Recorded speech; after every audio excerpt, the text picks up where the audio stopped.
Воспоминания из прошлого. Кубик Рубика развивает мышление, мелкую моторику и реакцию. В Якутске прошли соревнования по сборке кубика Рубика на время. Если в мегаполисах принимает участие 40-50 детей, то в нашем городе около 140. Это говорит о неподдельном интересе у якутских детей. Ярослав Амосов полгода назад собирал кубик за 1 минуту, но, потренировавшись, увеличил скорость. Сейчас он может уложиться всего в 15 секунд.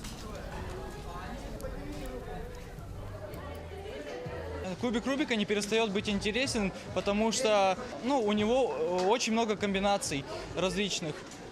Цвета каждый раз при запутывании меняются.